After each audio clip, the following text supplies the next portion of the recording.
Let's do a little bit of priming and activation before you get into your cardio session. So hopefully you move through those dynamic warm-ups, the dynamic flexibility moves. And then for this, we're going to start on our foam roller. And then I've got a yoga block. You can do a yoga block, a small ball, or a couple of towels rolled up. And then I also have a small mini band. So for the foam roller, we're going to start on the IT band here. So we just want to really roll out that entire lower body when we're getting into cardio, doing a lot of cardio. I'm going to start at the top of my knee, not on the kneecap, just above the knee. And then I'm rolling slowly all the way to my hip bone. And then I'm going to do a couple passes on each section that I'm working. If you find a really bad painful spot, you can go ahead and roll past it. That's fine. Or if you've got it in you to sit on it and then rock back and forth and then left and right to see if you can work it out a little bit more and then roll past it again. Again, you want to get, 5 to 8 passes in each section. So from here, I'm going to roll on to the front and then work the quad, rolling from my hip flexor all the way into that pocket and then all the way again above the knee, and then sticking in any spots that have nice naughty bits that you want to work out. And then it's up to you. There's all kinds of subtle shifts that you can do to get into that entire quad. And this one, just this subtle turn on my hip really found the spot on my quad that does need a little bit of work. Again, I found a knot. I'm going to rock left and right and then move past it. So I'm going to work now into the more inner thigh and the adductor. So for that one, I like to spin and get kind of perpendicular here. Again, putting my right, not on the kneecap, just right above it, and then allowing you to press into that foam roller and roll it all the way into your inner thigh. And I can tell you, sometimes when I'm running and I haven't been doing this work, this bit right here, right before the knee, the insertion, and then also the connection point, all the way into my hip and my groin, can be extremely sensitive. And it won't be sensitive to just me knowing I don't feel like there's a soreness, but once I get on the foam roller, I'm like, oh, okay, there it is. And any bit of tension and adhesions that we have in that upper body is going to pull on the knee, so the way that it tracks. So if you are having some knee pain, rolling out your IT band is a huge help, but also the opposite of that, coming into the inside and also getting that as well. So we can now make sure you're balanced out, getting it on both sides, but I'm going to get into my glute. And I just kind of sit on the foam roller. And again, I'm rocking onto it, rolling back and forth, just trying to go through the whole meat of your glute and find the side. So when I want to switch sides, I'm really just getting on one side, not splitting the difference. I'm keeping my core nice and engaged.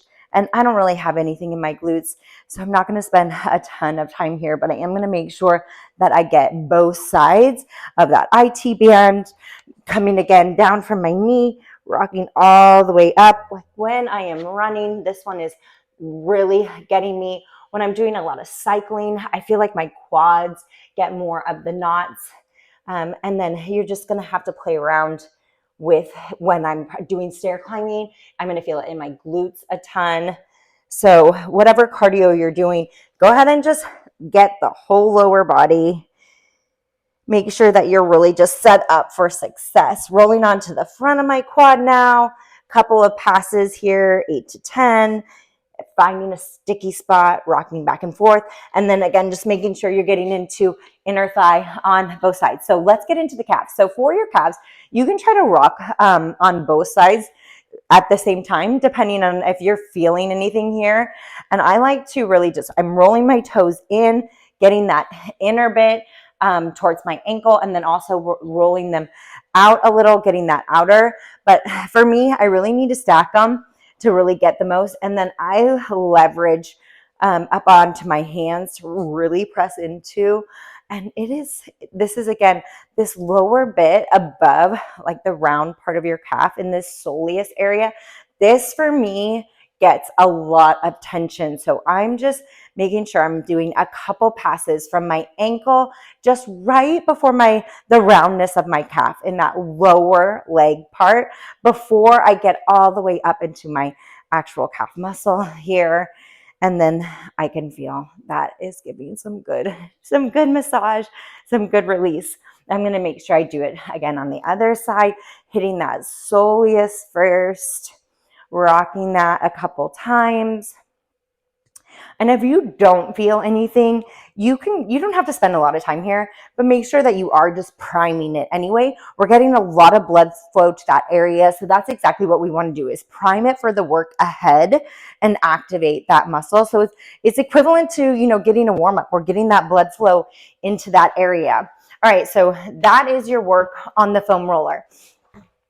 We're down on the ground. Go ahead and grab this mini band here. And we're going to use this to just start to turn on some of our calf muscle, some of our hip muscles. So I'm going to use this first for marching. I'm going to pull it up around on top of my knee, not across my knee. And I'm going to use it for alternating marching. You can do this without a band, but just for a little bit more of activation. So I'm going to lift up on one leg and then kind of pull the band apart with the other. And I'm alternating that down at the bottom. So you don't really want to focus on lifting too high off the mat, because then you could start to get some arch into the low back. I'm just pressing down, lifting up, and then separating. I'm feeling my glute and my hamstring start to really turn on here. So I would go through this exercise 8 to 10 times on each side, just going through that movement. Again, starting to just prime that the glutes and the hamstrings, trying to turn everything on so that when you get into your cardio, everything's already firing and you're ready to go. So I'm just going to flip over here. I'm going to move this all the way down to my ankles. I'm going to spend just a second here in this side lying and just get into my deep glute. So 8 to 10 of these on each side. Again, just firing. I can feel this.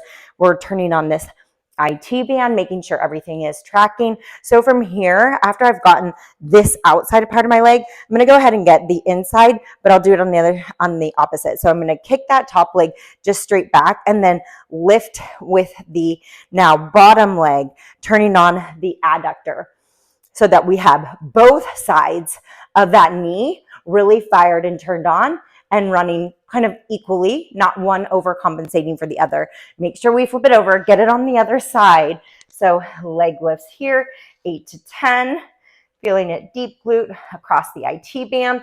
Then I'm going to take that top leg, drop it back, and then lift that inner thigh and get that all turned on.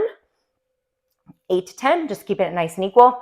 I'm going to keep the band on and then stand. If you need something to balance with, hold on here, and then we're kicking it back.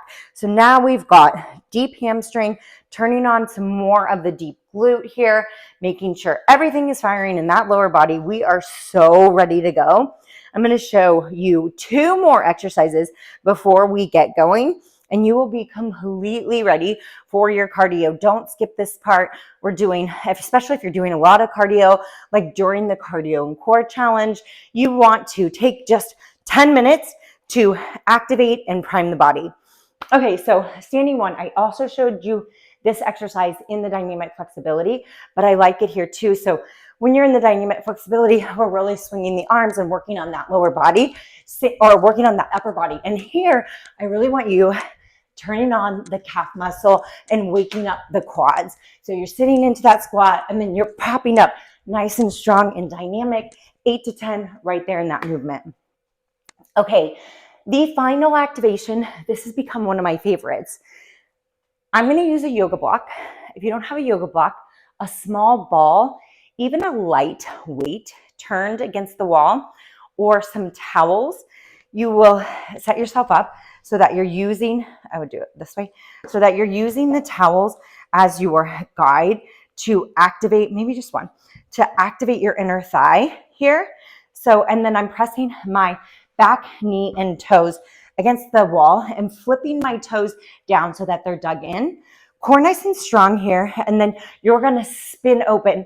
And as you spin open, you're gonna have to turn on that inner thigh to keep that rag or yoga block or small weight or ball against the wall. So This yoga block is the easiest, but a ball or a weight would be okay too. So you're spinning here and opening up. I want you to keep your spine stacked, engage your core to rotate here, and then you're coming back to center. And you want to make sure that you're not leaning too far back or too far forward. Feel this really engagement in that back foot and toe stays locked against the wall. So much. I like this one just because I can tell how weak I am when I'm doing this. So I'm really wanting to make sure that I'm getting that inner thigh turned on again, so that everything is activated, so that when you are going through your cardio, whether it is running or stair climbing or elliptical or doing cycling, that you are activated and primed and ready for that movement.